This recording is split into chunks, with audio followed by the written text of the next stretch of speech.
footwear, apparel. Essentially, these industries should get some sort of a fillip, and now they have gotten a fillip.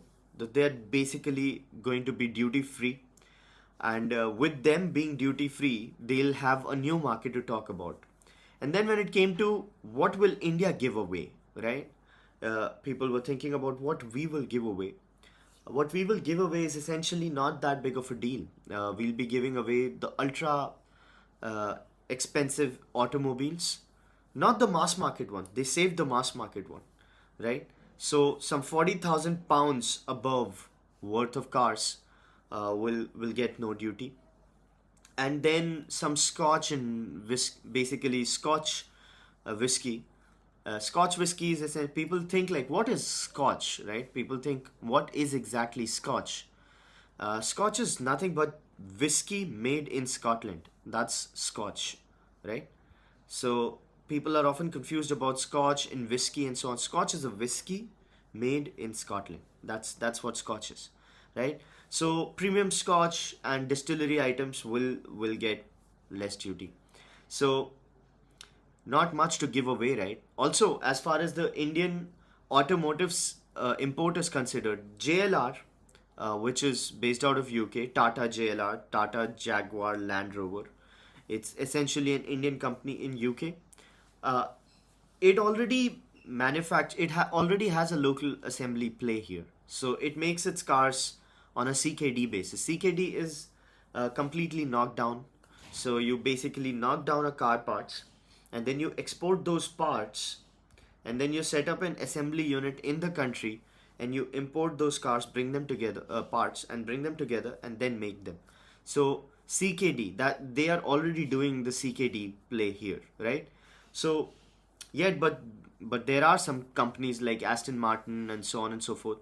They would feel great because their imports have gone away, but not much. Essentially, nil duty on 99% of Indian goods, single window clearance, marine, uh, marine agri. So when I read marine, I said like, what marine? Are we talking about shipbuilding and stuff? Because I have Mazga shares in, and I'm like, no, no, no, that can't be happening. So marine is the fisheries play, right? The salmon, the tuna, and so on and so forth. The fishes that goes out of the window. Agri, so they also protected agri because that is a very big bone of contention, right? As far as the whole tariff situation is considered. So they don't want to let go the agri play because of agri employing a lot of people and also very low income group people. So agri contributes some 18% to GDP, but it takes a lot of employment, gives a lot of employment opportunities. But those employment opportunities are pretty low income group, so no imports of agri. So all in all, it's like a brilliant, good news for you know India, because as Mr. Sunil Bharti Mittal said, this deal holds significance because India and UK are roughly the same size economies, right? India is a $4.2 trillion economy. UK is a $3.5 trillion economy. So they're not like small economies, and the size is pretty comparable. And this could be a blueprint of what can happen in an optimistic scenario as far as uh, the EU is concerned, not US. So he said US is a very different ball game. US is extremely complicated, but let's see what happens there. Uh, with this duty exemption for textile, India will come at par with Bangladesh and Pakistan, who also don't get any duties. So that way, India will benefit as far as the whole, uh, you know.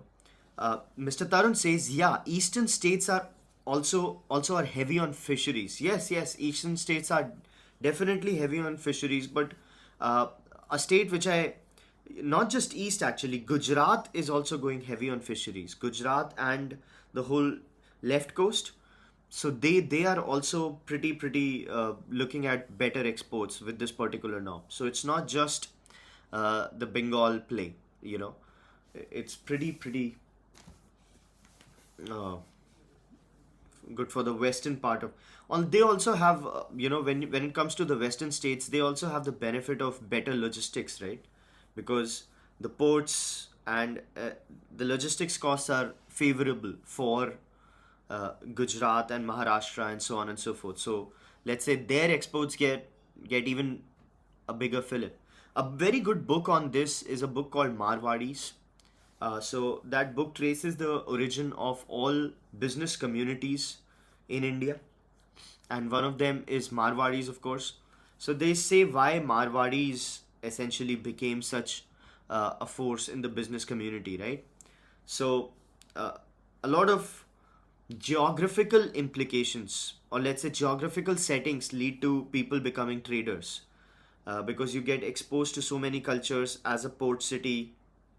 And let's say if you're in Marwar region, which is a Rajasthan region, right? So you are essentially in touch with a lot of western land areas, and you become a route through which everything gets transported, right? So let's say if you're in Rajasthan, everybody in India, on the eastern side of India, goes through you. So you become like a natural trading operation. So very good book, but geographically speaking, this zone, the Gujarat Maharashtra zone, has benefited since time immemorial, and with the trade benefit also came a lot of difficulties because of the all the incursions from the Western world as far as the military operations are considered.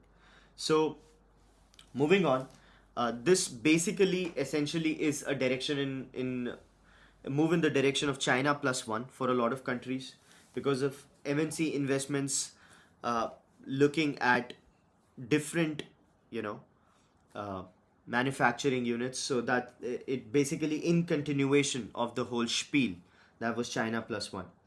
A very very good news for the ailing IT sector is that UK would not have social security payments for a workforce 75,000 workers, a 3-year exemption. So whenever, let's say, for a project, for an ongoing project, if Infosys sends you to UK, you are supposed to pay some social security payments, right?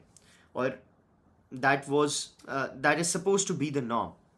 Now that has got a flat exemption of 3 years, which makes it easier for these companies to execute short-term projects and send people offshore.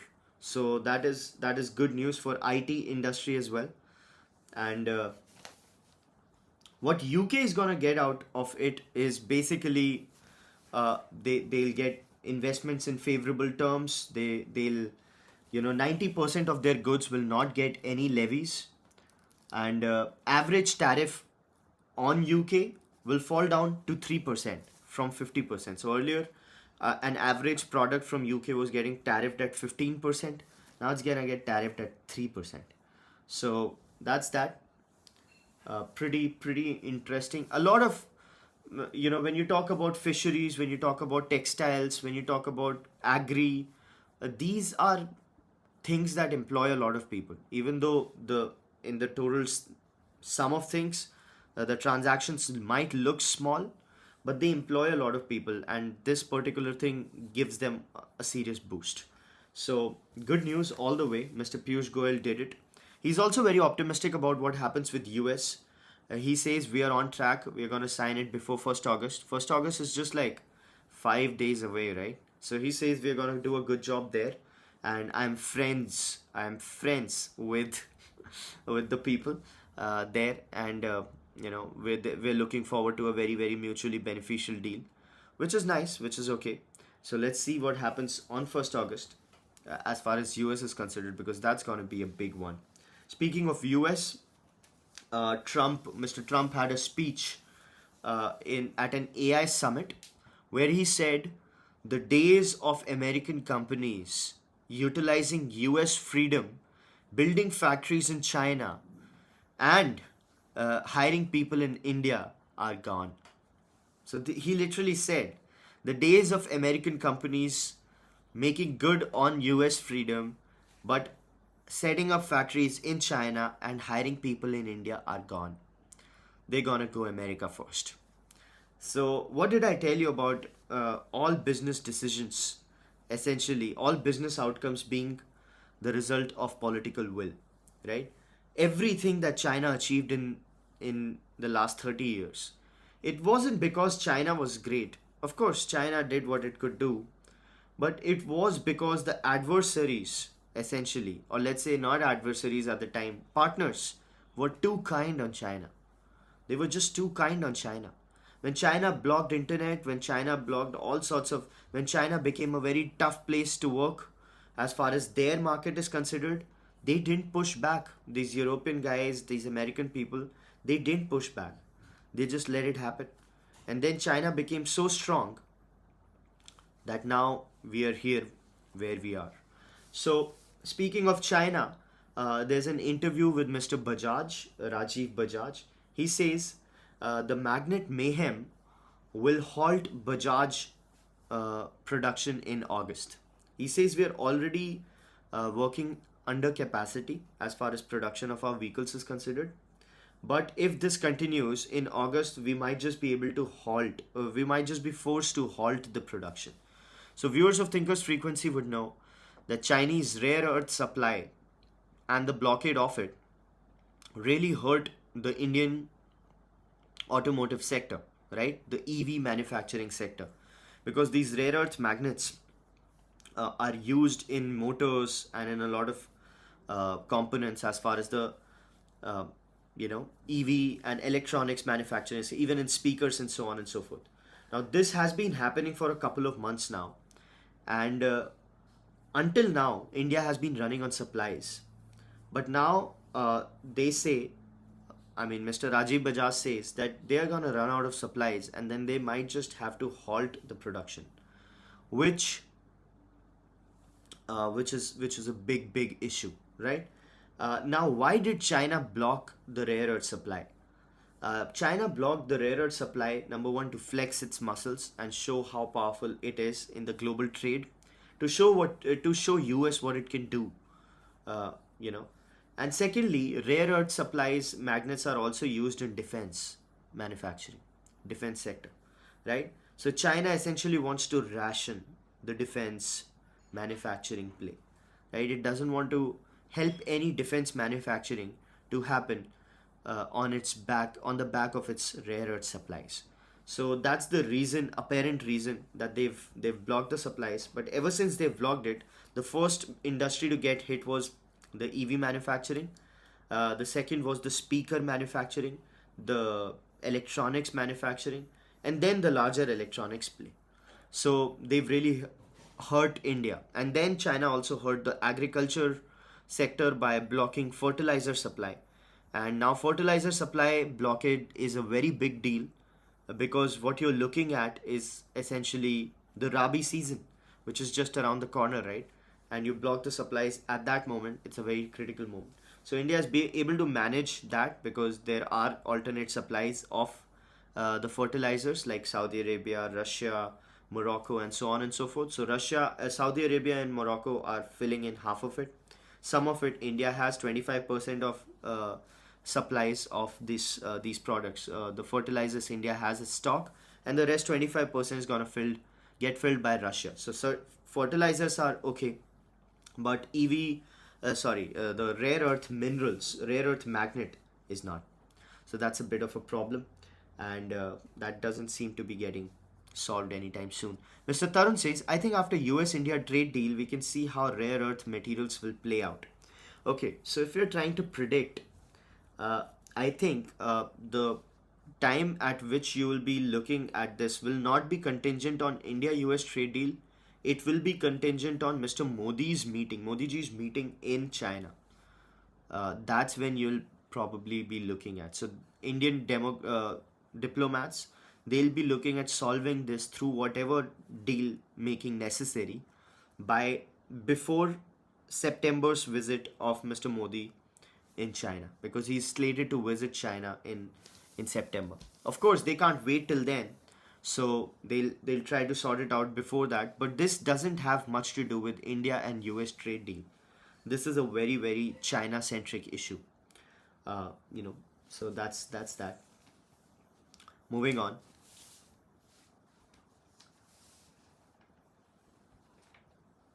Like if India have favorable deals with US, China will push back. Okay. Again, India and US deal is very very complicated. It has its own complication, its own nuances, because the major thorn in India and US relationship is the oil we are buying from Russia, right? So we've been America wanted to corner Russia when it came to the Ukraine conflict.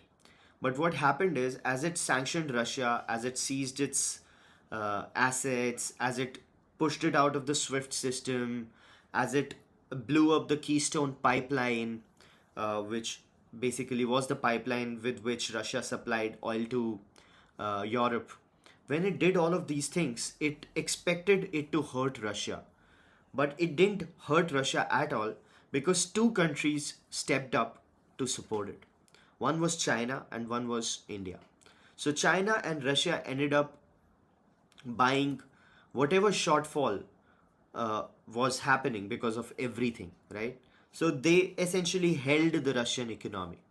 Now, while that was good for Russia, uh, and it was very bad for America, because pushing Russia and China together is the biggest diplomatic mistake, right?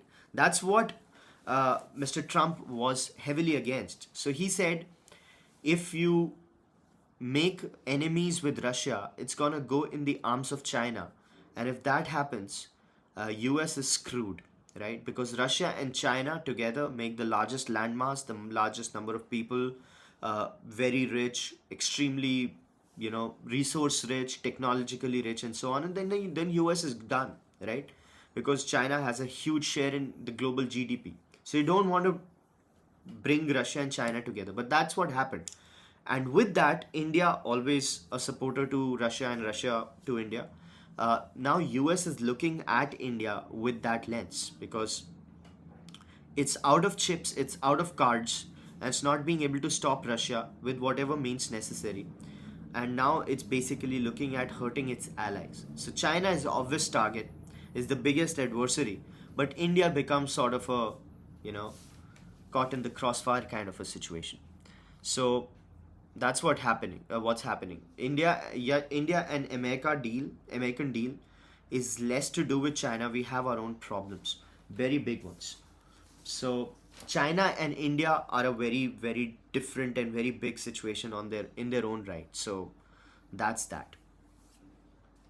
Moving on, but you're right. Maybe there are some connections which people are not seeing, and which could turn out to be a problem. By the way, speaking of problems, BSF intercepted drones which were essentially supplying heroin and pistols. So they caught drones coming in the border with like kg of heroin and some pistols and some magazines and so on and so forth, right? And at the same time, Pakistan and Bangladesh have signed a visa-free travel agreement. So Pakistanis will be able to travel to Bangladesh without visas, which is a huge thorn up Indians' rear, because with this they're gonna have a lot of intelligence sharing and so on and so forth. So Bangladesh, now again, this is something that not appreciated enough. Everything was going good. Madam Sheikh Hasina was doing well. Bangladesh was doing well. The only problem with Madam Sheikh Hasina was that she didn't want to be America's ally. She didn't want to be essentially a stooge of America, right? So she was saying no to America a lot of times. Now it would have been fine with Trump, right? Because Trump didn't want anything to do with Pakistan anyway in this first term. But it didn't sit well with the Democrats, right?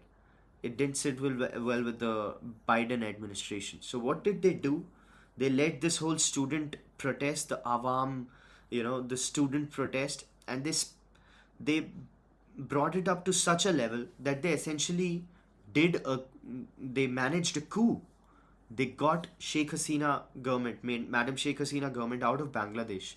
And when that happened, everything got sued for India, right? Because we had a very good ally and a very good trading partner and a lot of good things. And suddenly, she got replaced by a stooge of the Clintons, which was this Muhammad Yunus guy, right? So this whole of a person, he is totally anti-India, right? And whatever businesses that were happening, that were working with India and Bangladesh working together, like I talked about the inland waterways. You remember? We discussed, viewers of Thinkers Frequency would remember that we talked about how rivers were being used to transport stuff now, which is the inland waterways project. From Agra to Bangladesh, you had something going on. Now that had to stop, and a lot of things had to stop. And now we are at this stage where this particular thing is gonna actually hurt us militarily. Pakistan, Bangladesh, and China. So, uh, if Biden didn't have happened in US in 2020, Bangladesh wouldn't have, fallen apart. Lakhs of people wouldn't have lost their homes. Thousands of people wouldn't have been killed, and India and Bangladesh would have had a great trading relationship. Everything would have been fine. But nothing is in your control, right?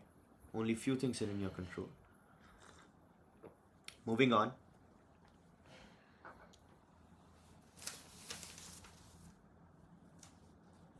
Boost for MNCs looking at China plus one. Says size economy. On par with Park in Bangladesh. Textile clothing. Shield for mass market drive and luxury cars. We are covering things fast today because I'm late. Moving on. Google is moving to Supreme Court for the NCLAT order on the Play Store billing policy. So this we haven't discussed, so I'll just give you a brief of it. Google Play is accused of uncompetitive practices by forcing its billing on the apps. So every app on Google Play has to abide by a Google Play billing mechanism, which basically entitles Google to get some sort of like a 30% share cut or something. I don't remember how much were we paying, but a decent amount of cut, and you don't have an option to bypass that particular play, right? So you have to use Google Play payment essentially for running your operation. So this particular thing was recognized as anti-competitive. It was recognized as a bad deal, as forcefully killing competition. And this particular thing got a ruling from CCI, Competition Council of India, where they actually ruled it uncompetitive and they fined Google 1,000 crores, right? So this was a big win for a lot of people who were uh, talking about this colonization, this digital colonization. A lot of people, like founder of PhonePe, Mr. Suhail, uh, sorry, Nigam. I'm forgetting his name. I met him. So founder of PhonePe, PhonePe was even looking at making their own Play Store to counter Google Play, right? So these people celebrated that win, that 1,000 crores. They've been defeated, and now they'll be forced to change their Play Store and make it more incorporating, and so on and so forth. Then Google, what it did was it went to NCLAT. Now NCLAT is National Companies Appellate Tribunal, right? So they essentially stayed this particular thing. So they said CCI is right, Google will have to pay 1,000 crores. Now Google is going to the Supreme Court to challenge both of their hearings. So a lot of legal recourse. This particular bit happened like a couple of years ago, I guess, but still the case is going on. Legal systems are very slow, very slow, and that is a big impediment to the whole country. But Apple has the same 30%, says Mr. Tarun, and that's why similar situations are being levied on Apple as well. However, with Apple, the beauty is that Indian smartphone market, just 5% of it is Apple, right? So it attracts less scrutiny than, let's say, Android, which is like 90% of the entire smartphone market, 95%. So that's why Android is more important as far as ensuring a level playing field is considered. But by the way, Apple is facing the same courts. Now, viewers of Thinkers Frequency would remember that Apple is getting fined in EU. It's getting fined in a lot of places, majorly Europe, who are giving like $1 billion lawsuits to Apple for their uncompetitive practices or non-competitive practices. So this is what's happening. And moving on, ED is searching Anil Ambani co-locations, not Anil Ambani residents, but a lot of companies associated with Anil Ambani. Now, this is regarding a 24,000 crore, PMLA probe. PMLA is Prevention of Money Laundering Act. Now, Mr. Anil Ambani was very good friends with Mr. Rana Kapoor from Yes Bank. Okay, so Rana Kapoor used to be lending a lot to Anil Ambani, Mr. Anil Ambani. Now, those loans were happening and they were not bad loans because Mr. Ambani somehow used to pay him back. However, a lot of those loans were accused of being given against kickbacks. So, viewers of Thinkers Frequency would remember we talked about Chanda Kocher issue, Madam Miss Chanda Kocher, who was ICICI chief and who has gotten in a big embroiled in a big legal conflict. She was fired from ICICI for helping Mr. Dhoot from Videocon, right? The giving loans to the Videocon group against kickbacks. So similar thing on steroids was done by Mr. Rana Kapoor. He was giving a lot of loans on kickbacks apparently, as per government's admissions or allegations. So Mr. Anil Ambani was one of the recurrent partners of Mr. Rana Kapoor. Now nothing is proven. Uh, this is also regarding Reliance Communications, which is now bankrupt, the telecom operator. So a lot of these things are happening. On one day, we get good news coming from Mr. Anil Ambani's conglomerate, but there's still a lot of legal overhang that he's going through. And this particular case, this particular transactions, these particular transactions, the flow of transactions are like 10 years old at least, and a lot of those companies are not even so, you know, these irregularities are very old, but their legal overhang is still on. So this is a bit of a problem, but it's not much of a big deal. I think, in a few days you're gonna realize that this particular bit is sorted. Uh, IT companies doing, yeah, duty relief to boost pharma companies' access to US drugstores. So Indian pharma companies who already are levy free, who are duty free essentially even now, they will benefit more from the increased clarity in the UK market. So now something must be said that even now at the moment what you're looking at is not big in absolute terms. Like India UK deal is not that big of a deal because very small trading partnerships, if you let's say 50 billion, India is a 4.2 trillion dollar economy, right? Even if it goes to 100 billion dollars, how much is that as a percentage of GDP, right? But the signal, what it sends, the signal is very positive, and the signal and whatever positivity you get is essentially coming at the bottom of pyramid as far as the labor intensive industries are considered. So that's huge. Speaking of labor intensive bottom of the pyramid industries, India is also going to get some sort of support as far as geographical indicator goods are considered.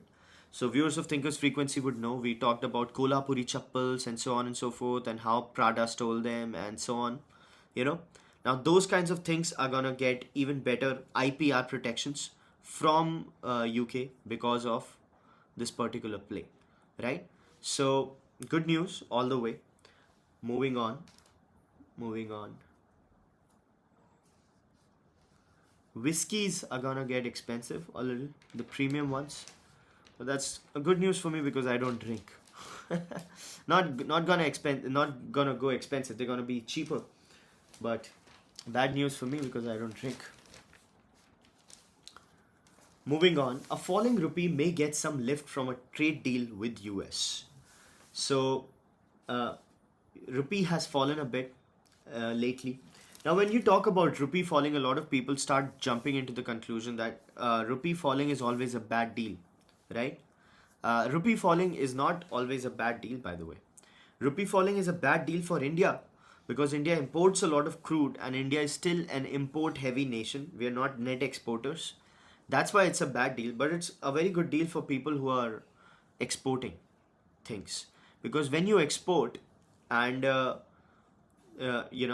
currency is devalued, your exports become very, very competitive.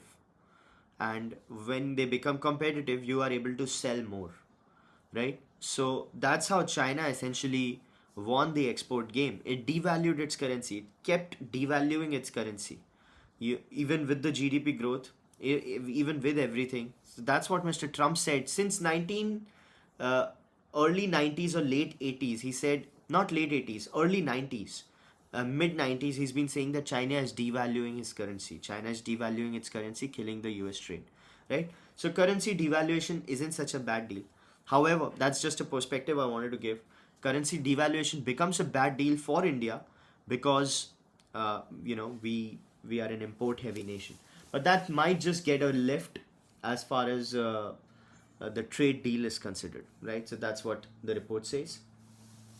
Moving on, IEX is a company, if you know, Indian Energy Exchange.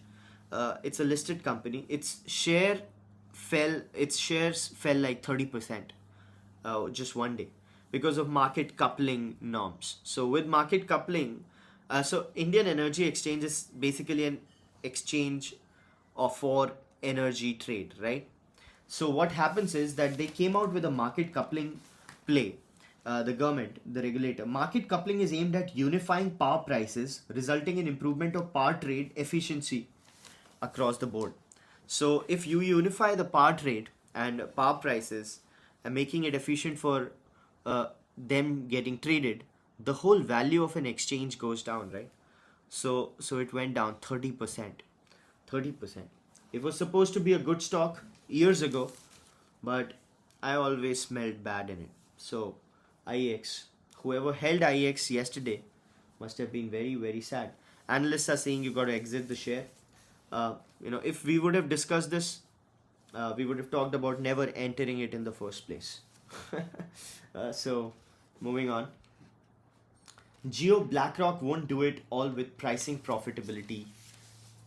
Profitability will be key, says the Geo BlackRock guys, who are beginning this mutual fund industry, right? So Geo is also going into the broking business, the Zerodha turf. So Zerodha has been so successful that even Reliance wants the piece of the pie. So, and Mr. Nitin Kamath is like such a gentleman. He's such a gem that he wrote such a good piece on how it's gonna be good for Zerodha if Reliance comes, because the market needs depth. He said, right? So this particular news bit is about the mutual fund play, which they are gonna come in, but they're also going to come in the broking industry play. And he said that when Zerodha began, he said this in one of his books as well. Not one of his books. There's a book called No Shortcuts. Good book, great book.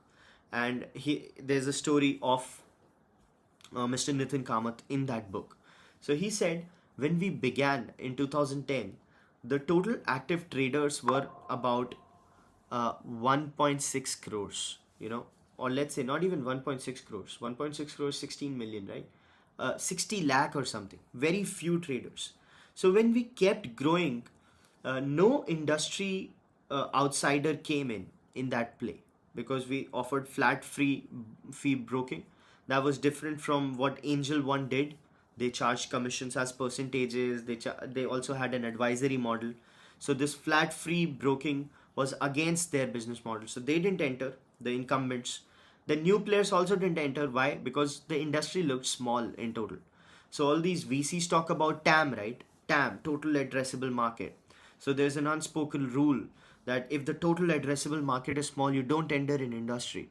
Now the total addressable market in case of Zerodha was very small, right? Because of the market being small itself. They're just like 1 crore traders. What do you do? Right? Now there are 10 crore traders. And Mr. Nitin Kamath kept saying that this is a very small industry and we could grow because other people couldn't get interested, right? And it just kept growing, and only in 2016, 18 actually, 2018 and 19, is when uh, angel broking guys and VCs started investing in competitors of Zerodha, like Grow and all. So just you got like a 8 year head start, right? 8 year head start, and nobody just came because your market was small. And you just kept ruling that market, grew till you could get like 8,000 crores in revenues with like 4,000 crores in net profit. This is gonna go beyond 10,000 crores, I'm sure, this year. And you just kept growing, and nobody came to hurt you, right? And he admitted it so well that businesses and the revenue they make, it's not in their control. It You don't control the revenues that you're gonna make. You don't control the growth that your industry might just offer you. A lot of these business outcomes are mostly luck, but we just want to do good. We just want to have our positioning such as traders can expect Zerodha to not have any dark pattern, Zerodha to ask them to trade more, just like Robinhood, that you gamify trading so that the number of transactions go up. And if the number of transactions go up, the trading platform gains. We won't do that, and we want to, you know, we want to be a fair platform, which sort of gives people. So that's how we will be. And that was so well said, so well done. He's just like extraordinary. The Indian startup ecosystem is lucky to have him. There is still stigma for stock market, like it's same as betting in casinos. Well, you're right, Mr. Tarun. You're right, because in true sense, it is actually right. Nobody knows what's gonna happen tomorrow. So it is, but and my mother essentially. So I was having this discussion with my mother about betting apps, right? Uh, so she said, because virtual voter was thinking about opinion trading, right? We didn't go ahead, but we were thinking about that business for seriously. So she said, and I said I can't do the betting thing. I just don't want to make money through the betting operation. She said, what about stock markets? They are betting too, right? So would you consider that also as a betting exchange? Because that's a problem, right? So, and that was a very very good point, because people can argue that there is science behind stock markets, there is fundamentals behind stock markets, there's a lot of logical reasoning behind stock markets. Well, that level of logical reasoning might just be for the betting play as well. So is a stock market platform, is a broking platform like Zerodha essentially a betting counter? If it is a betting counter, philosophically, how fair can you make it, right? So Mr. Kamath has made it as fair as possible. So that said, reaction to tariff threats may work well for chemicals in quarter one. Now, this is something interesting. This is something that we've talked about a lot at Viewers Thinkers Frequency. Tariffs are gonna be hurtful for chemical industry, right? But they're gonna be good for the first quarter. Why? Why do you think tariffs are gonna bring good news for the first quarter? I'll take a sip till you answer. So overall, in long term, tariffs are gonna bring bad news. But in the first quarter, they're gonna be nice. Why? Can you guess why? We've talked a lot about this and in depth, and it's been a lot of fun. So the answer is something called front loading. Right? Tariffs are gonna come later, right? Everyone is stocking up, you're right, Mr. Tarun. The front loading is such a beautiful phenomenon. Even the bad news turns into a good news because of front loading. So, for people who don't know, tariffs are gonna come later, right? So, what do people do before those tariffs hit? They start stocking up, and those stock ups lead to better order values for these players, for the existing players, right? And when that happens, they show good earnings on the quarter when everything is gonna go sideways next, right? So that's called front loading phenomena. It happened a lot with pharma. It's happening with pharma, by the way, because it happened with auto parts, it happened with steel. It's just phenomenal how front loading happens. right? It's just very similar to how Indians like we used to go to petrol pumps knowing that the petrol will have a rise of a rupee or something and get our tanks filled, right? Just before that pricing norm hit. That happens a lot. Moving on,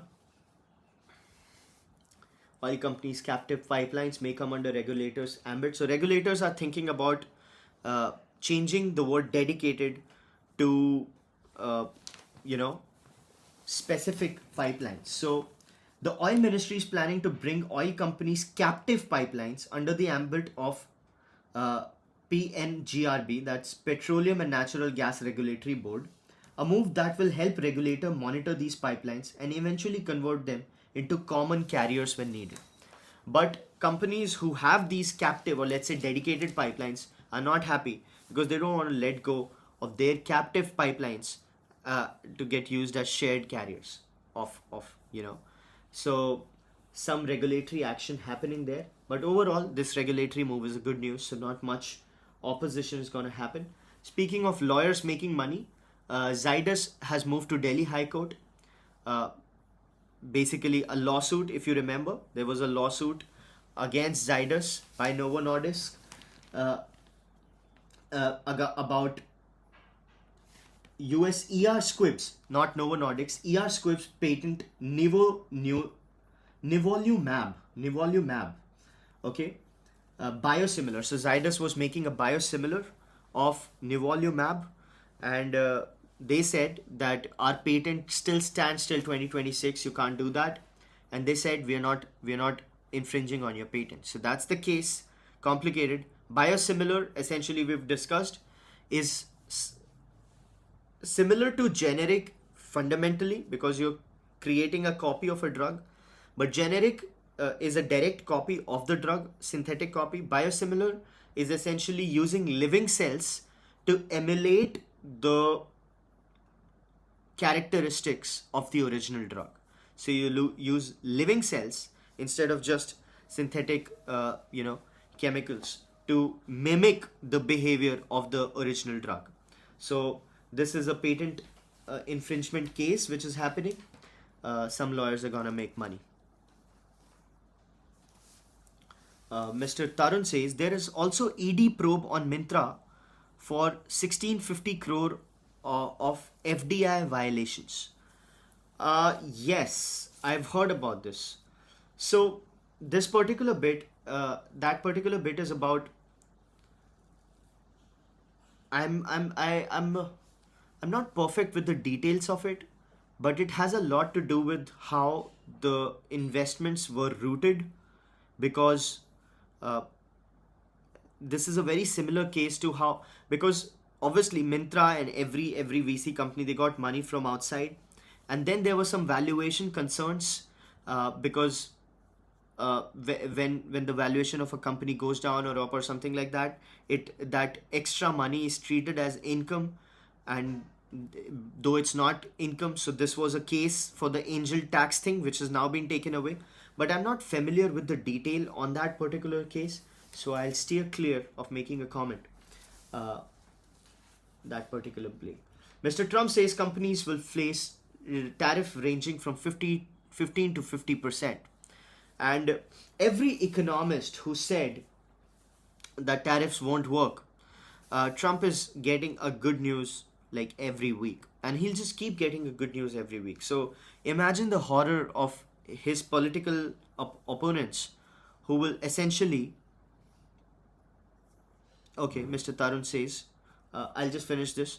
So imagine the horror of Democrats or people against the tariff policies where they see this happening every week, a good news coming every week, right? In August, we assume just in the next 5 or 6 days, something good is going to happen with India.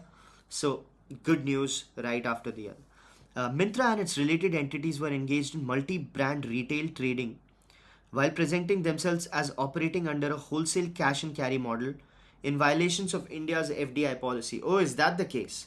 Well, this is nothing. So Myntra, not just Myntra, Flipkart, Amazon, and all of these e-commerce retailers except Snapdeal, they were all engaged in this violation, blatant illegality of the FDI policy. So FDI said that you cannot be an inventory led model, right? But these people were running a marketplace, showing themselves as a marketplace, but running it as an inventory led model. And you remember Mr. Narayan Murthy, uh, he was a partner of Amazon through his catamaran ventures, where he was running one of these, wholesale units for Amazon. So essentially, all of these related entities were running the marketplace, positioning itself as a marketplace, but all the inventory being held by the companies themselves. This is a very big case, and it's been on for like 10 years. So when Mr. Kashyap Devra wrote Golden Tap back in 2016, this case was then a problem, and then the norms changed and so on and so forth. But these people just blatantly ran an inventory led operation with FDI. And you know what? A big news is that Zomato has essentially, uh, it wants to run its own inventory led, so it's paring down the FDI share shareholding. If I'm not wrong, I read this a few days ago. Viewers of Thinkers Frequency might remember details, to be able to run as an inventory led play, right? Because of the FDI norm and the percentage share that they are allowed to hold, they weren't allowed to run an inventory led play with the whole blanket kind of an operation. So that's that. Thailand and Cambodian forces have clashed at the border. Very, very strange play. This is a bad news because these are trading partners, and Thailand is also a beneficiary of Indian travel. So this is bad news. I hope this happens soon. Uh, Very interestingly and very sadly, US fertility rate has gone down to 1.6. 1.6. So this is what Mr. Musk keeps talking about. Elon Musk. He keeps talking about how US population will fall down and the Western civilization is dying. And why he says that is because uh, the the fertility rates are going down by a lot. So he says that 2.1 is that fertility rate which you need to replenish the population, right? 2.1. Like a woman needs to have slightly more than two children on an average for a population to grow, because a man and a woman, come together, they make one child, population goes down. And at the moment, US fertility rate has gone down to 1.6. So India's fertility rate just went down to 1.9 for the first time. That means that India will essentially, our population will start aging. So whenever we hear about population fertility rate going to 1.9 or less than 2.1, people start thinking that there's going to be an immediate decrease in population. No, no. There's something called demographic momentum, which basically has that even if your fertility rate goes down by 1.9, there are a lot of kids on the way, right? So, and a lot of them on the way. So they will keep rising the population for a long time. So if this fertility rate isn't reversed, you know, even if it is not reversed, till 2050, you will keep seeing a rise in Indian population. And then from 2050, the whole demographic momentum of 25 years will be gone. And then fewer kids will be there who won't be reproducing. And then you will become Japan, where your population starts actually declining. The native population, which is already happening in Europe, which is already happening in Japan, and now it's already happening in US as well. And now, uh, you know, Mr. Tarun says it is like a snowball, will build momentum and then everything suddenly comes down. That's correct. So it works like you have a lot of momentum right now, and these kids grow up, the fertility rate is down, and then suddenly there are less kids coming in the fray. And right, that's when the population starts falling off the cliff, right? So that right now, Japan's population is gonna be there's gone at the current rate. It says that Japan's population will be zero. Japanese people will go extinct in 33 generations at this rate. Japan's population will become extinct in 33 generations. Now, 33 generations means like 660 years, 600 years roughly. So that doesn't sound that alarming right now, but it is alarming, right? Let's say even if it goes half, or even if it goes like 90%, you know, labor markets and AI. Yeah, that's something to think about, right, Mr. Tar? Very, very complicated. Moving on.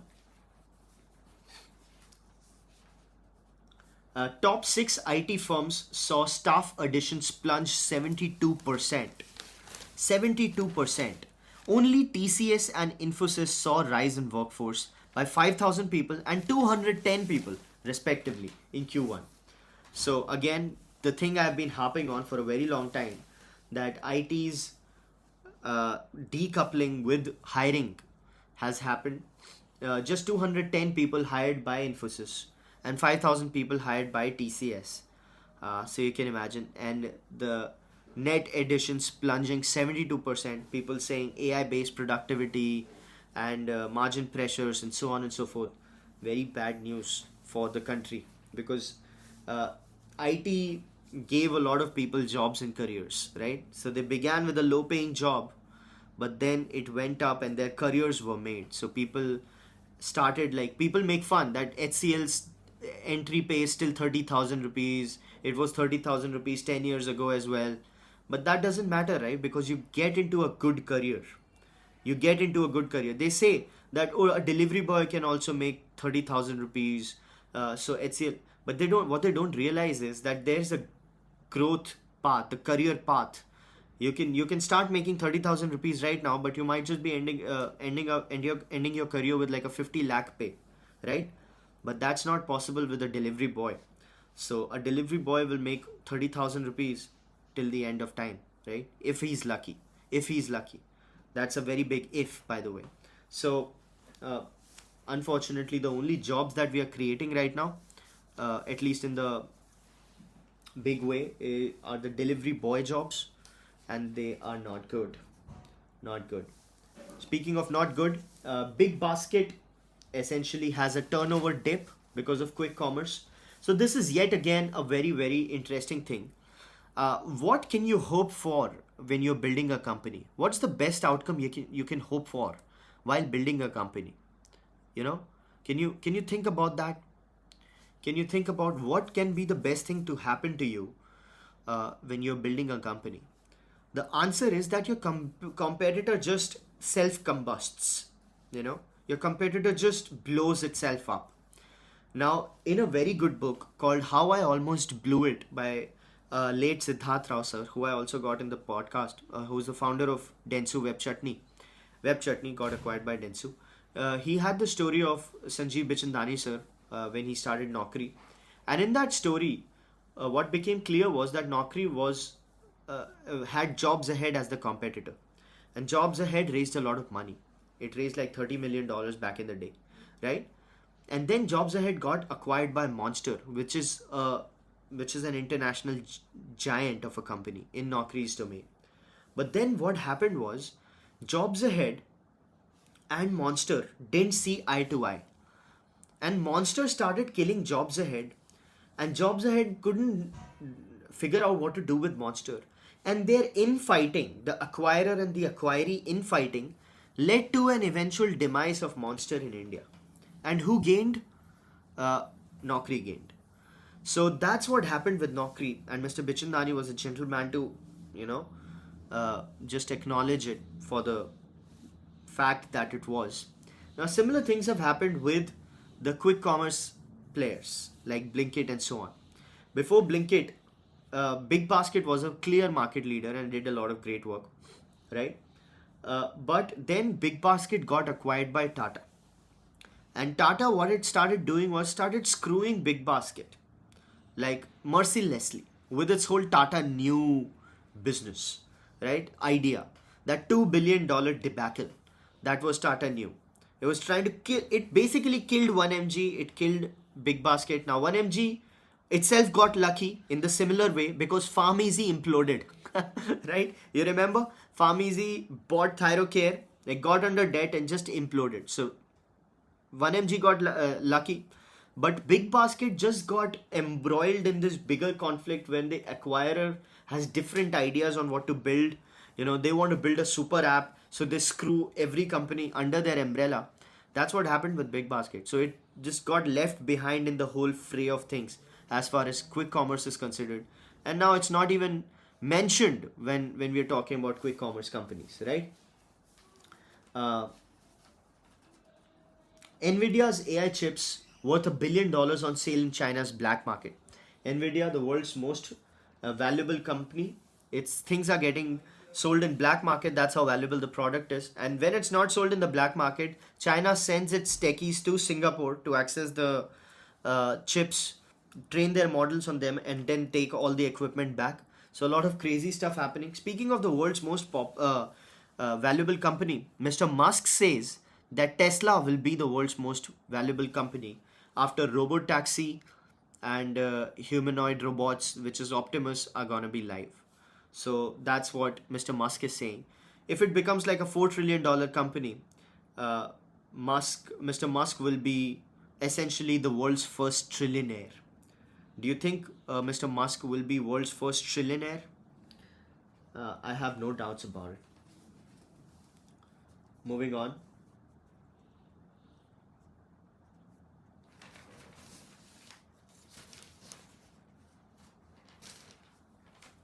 Airtel's Africa Q1 zooms 5x because of one-time games, exceptional currency gains.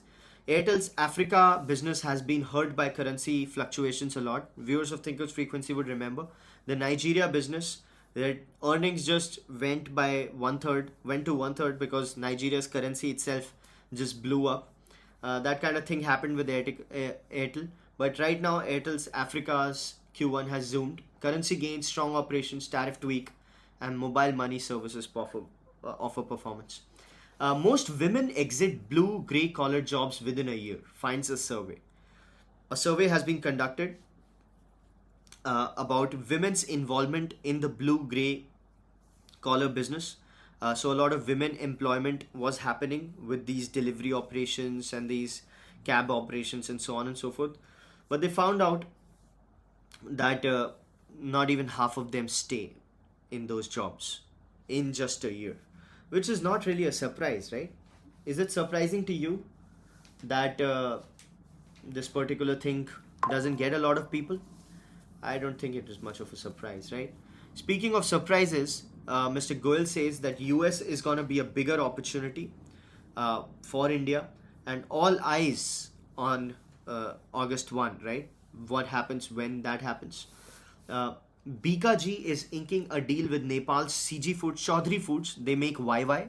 So BKG is a listed Indian player. They are going to tie up with Chaudhry's 50-50 joint venture to explore Nepal and so on and so forth. Yeah, a lot of private equity action happening. JK Lakshmi looking to buy Deccan Cements and so on and so forth. Moving on. Now we come to the tribute that we were supposed to give to Mr. Bruce Willis and Mr. Hulk Hogan, Mr. Ozzy Osbourne. I'll tell you a very interesting story about Mr. Bruce Willis, which is a business story. So it's the business of arts, right? So we all have a lot to learn from this particular story. And he told his peers that, hey, you all need, an actor needs a role he can come back to, because an actor's business is very hard. You're as good as the last movie you made, right? It's very tough, very unforgiving business. You can just fall out of flavor anytime. And all you need to stay intact is something that keeps running, a character that people like, and a character that people can stick to for a longer period of time. That's why I have John McClane. That is the Die Hard character, because Die Hard character predictably gives me the visibility, the money to float and then take different risks, right? Which I can take as an artist, which I can take as a as an artist. And that's why Tom Cruise has Mission Impossible. uh, Matt Damon has Born Identity. Uh, what are the other good franchisees, right? Uh, John Travolta tried Paris in Love, From Paris with Love, didn't work out. And so many others, right? This guys, Robert Downey Jr. got Iron Man, and so on and so forth. So he said, you need that one character, and that's an advice he gave to, you know, his play. And right now he has a very very serious dementia. So it was said to be cerebral aphasia, where you can't talk. So your brain essentially loses the faculty which understands language. So you can't understand what people are saying. You can't figure out what people are reading. You can't read. You can't talk. You can understand words. So you have to communicate through signs, right? That's what his condition was in the beginning, but then it progressed, and now he's no longer being able to walk. Mr. Hulk Hogan died yesterday. He was the WWE legend, and shaped an industry basically. The whole worldwide wrestling thing is Mr. Hogan, right? And Mr. Ozzy Osbourne, such a musician. Uh, like Mr. Crowley, crazy train, crazy guy, like the craziest guy ever. So great, great people who are no more with us, and Mr. Bruce Willis is really struggling. But I wrote a piece on them. Then the reason why we are still so inspired by them is not because they're no longer with us. It's because how much they inspired us with whatever they ended up doing in their careers, like Pulp Fiction, The Sixth Sense, Unbreakable, Glass, such extraordinary work, Hulkamania, and Mr. Crowley, and all of these things that these people ended up doing, that they burned the candle at both ends. These people really struggled, man. These people really went out of their way to become legends, and they ended up giving a story which is deeply inspiring. So if you're looking for a movie to watch, I have a recommendation. Unbreakable is an underrated Bruce Willis film, M. Night Shyamalan. Uh, Perhaps the greatest movie in the superhero space you'll watch. Brilliant stuff. And then there's this movie called The Sixth Sense, which is not an underrated movie, which is one of the best movies ever made. If you are into the psychological thriller horror kinds of films, you'd really love that film. And with that, we come to the end of the 61st episode of Thinker's Frequency, our daily mental workout, our daily dose of insights and analysis, which don't lead to paralysis right before we punch in. It's already 9:16. We've gotten late. I'm sorry. I'll try to keep on time tomorrow. I'll see you tomorrow. Same place, same time. Bye-bye. Thank you, Mr. Tarun. Thank you, everybody who joined. Take care.